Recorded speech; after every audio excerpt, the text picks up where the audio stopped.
Mesdames et messieurs, bonjour à toutes et à tous, bienvenue sur un nouvel épisode. Aujourd'hui, nous allons évoluer et notre thème, ce sera le ministère du Saint-Esprit. Rappelez-vous, dans la troisième partie de notre message, la doctrine du Saint-Esprit, je l'avais annoncé que ce titre servira de la quatrième partie de notre message parce que c'est la doctrine du Saint-Esprit qui découle sur le ministère du Saint-Esprit, parce que pour comprendre la doctrine du Saint-Esprit, il y avait plusieurs aspects à considérer. Donc, il y avait l'aspect de la personne du Saint-Esprit qu'il fallait considérer. Il y avait l'aspect de la divinité du Saint-Esprit qu'il fallait considérer. Et maintenant, nous allons considérer le ministère du Saint-Esprit. Et après le ministère du Saint-Esprit, nous allons découvrir les différents noms du Saint-Esprit. Et également, nous allons découvrir les différentes manifestations du Saint-Esprit. Donc, comme je l'avais annoncé au départ, ce message sera une longue série parce que c'est un thème à vraiment décortiquer avec beaucoup de soin, avec beaucoup de révélations, toujours pour nourrir notre esprit, notre âme en tant que chrétien, en tant qu'enfant de Dieu. Alors, si vous êtes connectés maintenant, installez-vous confortablement et nous allons démarrer. Alors, ce message, c'est toujours avec l'apôtre Michael Oropo. Alors, le ministère du Saint-Esprit s'étend sur plusieurs dimensions. C'est ce que nous allons découvrir dans ce message. Premièrement, il faut noter avant de commencer que, premièrement, le Saint-Esprit a rendu ministère à notre Seigneur Jésus-Christ pendant qu'il était sur terre et qu'il opérait en tant qu'être humain. Parce que quand il opérait en tant qu'être humain, il a soumis son autorité au Dieu le Père. Et donc, puisqu'il avait soumis son autorité, à celle du Père, il ne pouvait pas tout faire par lui-même et il ne pouvait pas tout savoir par lui-même. Donc, il avait besoin du Saint-Esprit pour le guider, pour l'orienter, pour opérer avec lui. Premièrement, après qu'il soit tenté par le diable, il a reçu le Saint-Esprit, car la Bible dit qu'après cela qu'il est retourné en puissance et rempli du Saint-Esprit. Quand il a commencé à opérer des miracles, il avait l'habitude de dire que ces choses que je fais sont faites par le Père qui est en moi. Et donc, il se référait toujours au Saint-Esprit qui opère avec lui comme étant le Père, puisque c'était par le Saint-Esprit qu'il opérait. Deuxièmement, le Saint-Esprit également a son ministère lié à la nature. Parce que tout ce que vous voyez dans la nature, est soutenu ou est sous-tendu par la puissance du Saint-Esprit. Toutes les choses que Dieu a créées, rappelez-vous, Dieu les a créées par la force du Saint-Esprit. Et donc, tout ce qui vit, dans la nature, est soutenu ou maintenu par la force du Saint-Esprit. Donc, le Saint-Esprit rend ministère également à la nature. Nous n'allons pas trop tergiverser sur ce point. Nous allons plutôt nous concentrer sur le ministère du Saint-Esprit aux chrétiens.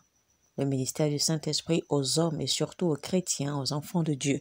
C'est ce sur quoi nous allons nous concentrer. Alors, ceci dit, je vais vous annoncer qu'il y a 5 dimensions du ministère du Saint-Esprit. Si vous arrivez à comprendre ceci, votre vie sera transformée. Votre vie va commencer à aller de gloire en gloire. Alors, et parlant du ministère du Saint-Esprit aux hommes, nous allons faire une différence. C'est-à-dire que nous allons séparer le ministère du Saint-Esprit aux non-croyants et le ministère du Saint-Esprit aux croyants, les chrétiens. Et donc, comme j'ai dit tout à l'heure qu'il y a 5 dimensions du ministère du Saint-Esprit, la première dimension du ministère du Saint-Esprit, ce sera à tout individu lambda. C'est-à-dire que le ministère du Saint-Esprit qui s'adresse à tout le monde. Et les 4 autres dimensions, vont s'adresser aux chrétiens. Alors, le ministère du Saint-Esprit qui s'adresse à tout le monde, ça va s'appeler le ministère de conviction. Donc, à ce niveau, le Saint-Esprit convainc le cœur des hommes. Vous savez, sans le Saint-Esprit, Personne sur terre ne sera convaincu que le péché est une mauvaise chose.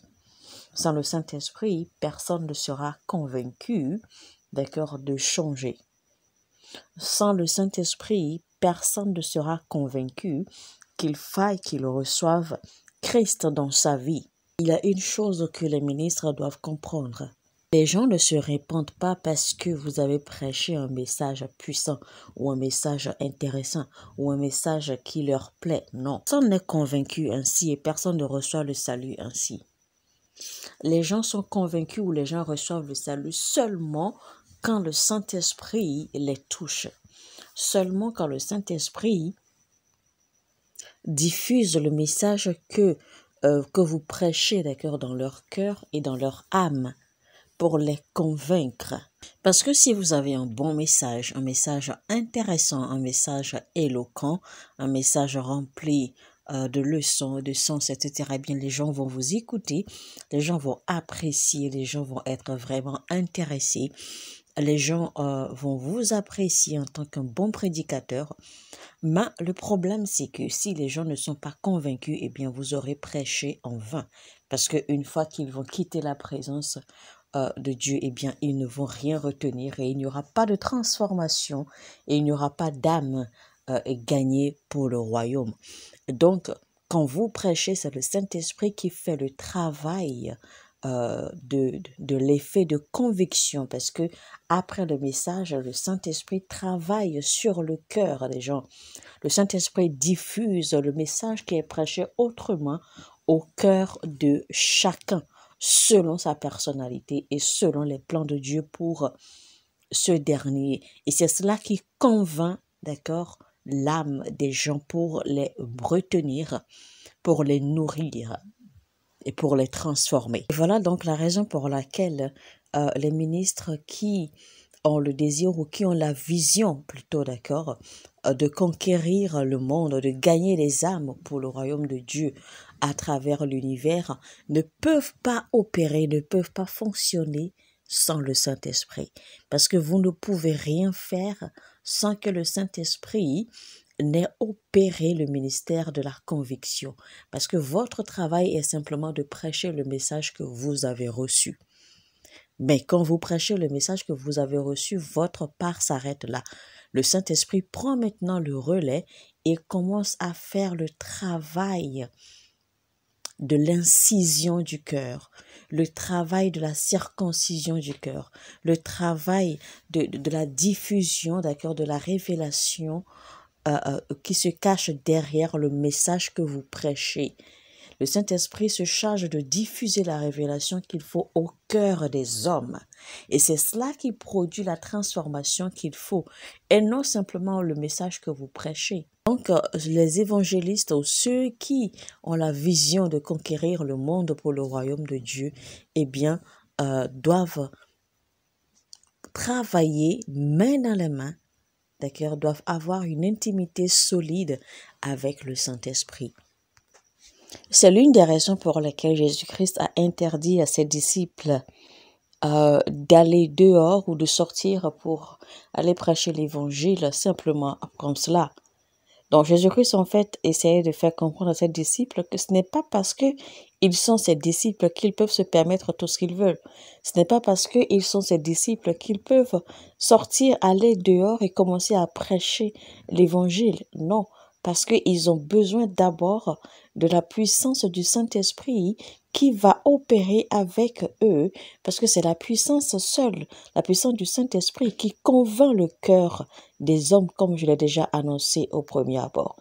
Sinon, peu importe, vous pouvez avoir le meilleur message au monde, eh bien, vous ne serez pas en mesure de convaincre les âmes, vous ne serez pas en mesure d'amener un impact, d'amener une transformation tant que le Saint-Esprit ne prend pas le relais pour faire son travail. Non, le ministère de la conviction du Saint-Esprit est sur deux aspects. Nous allons lire Jean 16, verset 8. Jean 16, verset 8. Et quand il sera venu, il convaincra le monde en ce qui concerne le péché, la justice et le jugement. Donc, à travers ce verset, en fait, nous voyons que le premier aspect du ministère de la conviction du Saint-Esprit, eh bien, c'est la réprimande. C'est-à-dire que c'est le Saint-Esprit qui réprimande un homme quand un homme se retrouve sur le mauvais côté.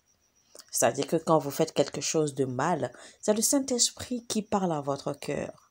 C'est le Saint-Esprit qui vous fait savoir que ce que vous venez de faire est mal. C'est-à-dire que quand vous commettez un péché, vous commettez une abomination ou une atrocité, ou de toutes les façons vous faites quelque chose qui n'est pas bien, eh bien c'est le Saint-Esprit qui parle à votre conscience et qui vous fait comprendre que ce que vous venez de faire est mal. Parce qu'en fait, ce n'est pas tout le monde qui comprenne et qui réalise ou qui se rendent compte qu'ils ont fait quelque chose de mal. Voyez-vous? Donc, mais quand vous faites quelque chose et que vous n'êtes plus à l'aise ou que vous sentez ou que vous réalisez que vous avez fait quelque chose de mal, sachez que c'est le Saint-Esprit qui est en train de parler à votre cœur. C'est le Saint-Esprit qui parle à votre conscience. Donc, c'est le premier aspect du ministère de la conviction du Saint-Esprit. Le Saint-Esprit vous réprimande concernant le mal, le péché, et vous fait ressentir la conscience du jugement. Acte 2, 37 dit: après avoir entendu ce discours de Pierre, ils eurent le cœur vivement touché. Et ils dirent à Pierre et aux autres apôtres: hommes frères, que ferons-nous? Voyez-vous? Donc, après que Pierre ait prêché au peuple ou à la foule, eh bien, leur cœur s'est meurtri parce qu'en fait, ils avaient vraiment été touchés. Pensez-vous que c'est ce que Pierre a prêché qui les a touchés? Non, c'est le Saint-Esprit qui a touché leur conscience, qui a diffusé, d'accord, la révélation derrière le message de Pierre à leur âme, à leur conscience, à leur cœur, pour leur faire réaliser, d'accord, le genre de vie qu'ils vivaient, pour leur faire réaliser qu'ils ont besoin de changer, qu'ils ont besoin de transformation. Et donc c'est pour cela qu'ils se sont sentis mal, ils se sont sentis attristés et ils ont demandé alors que faire? Voyez-vous donc que après cet effet ou ce travail de conviction que le Saint-Esprit a opéré, d'accord, dans le cœur des hommes, eh bien, que s'est-il passé? Ils étaient prêts, disposés à recevoir le salut. Et donc après cela, eh bien, il y avait 18 tribus, 18 tribus en total qui avaient été convaincues, qui avaient été repenties. C'est ainsi que Pierre et les autres apôtres, les autres disciples ont continué dans l'œuvre de l'évangélisation, puisque de ces 18 tribus qui se sont repenties après le message de Pierre, eh bien, la foule s'est agrandie. Ils sont allés de ville en ville, de région en région, gagnant des âmes pour le royaume. Les cœurs se transformaient, les vies se transformaient, les gens étaient prêts et disposés, d'accord, à se repentir, à recevoir le salut. Et cela n'a pas cessé, cela n'a fait que grandir. Donc, selon l'ordre de Acte 4:4, puisque les apôtres, puisque les disciples avaient reçu le Saint-Esprit, d'accord, avant de se lancer dans leur œuvre d'évangélisation, eh bien, à leur passage, eh bien, la foule ne faisait que grandir et le nombre de gens se repentant ne faisait que grandir. Et donc, de ces 18 tribus, eh bien, ils sont allés jusqu'à 5000 personnes, selon l'ordre de Acte 4:4. 5000 personnes qui s'étaient repenties. Ce n'était pas juste des foules locales qui étaient repenties, parce que même les docteurs de la loi, d'accord, en ce temps, eh bien, étaient convaincus par la puissance du Saint-Esprit et s'étaient disposés pour se repentir. Eh bien, la connaissance théologique est une belle chose. En fait, il faut avoir la connaissance théologique de la parole, d'accord, pour pouvoir l'enseigner. Et enseigner par les connaissances théologiques, c'est également une bonne chose, ce n'est pas mauvais.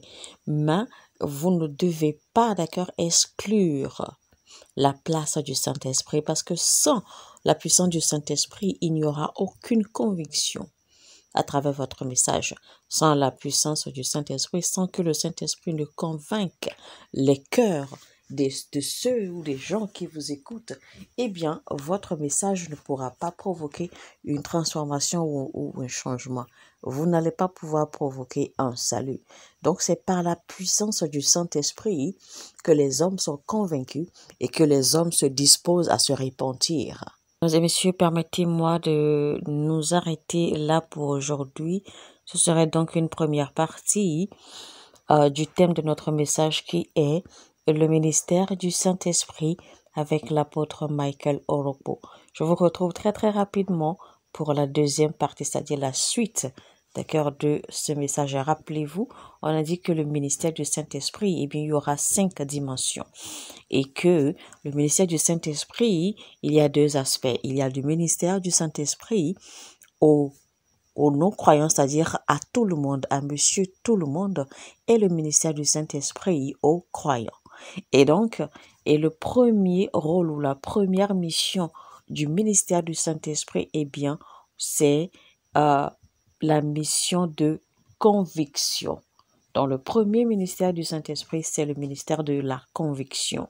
Et nous avons retenu que c'est par le Saint-Esprit que les cœurs sont convaincus, que les cœurs sont disposés à se repentir. C'est seulement par la force du Saint-Esprit que tout message qui est prêché pénètre et reste et cause, ou déclenche une transformation dans la vie de celui qui reçoit le message. Alléluia. Alors sur ce, je vous dis que Dieu vous bénisse abondamment. Je vous retrouve très très rapidement. Shalom chez vous. Mon heure a sonné et votre heure a sonné.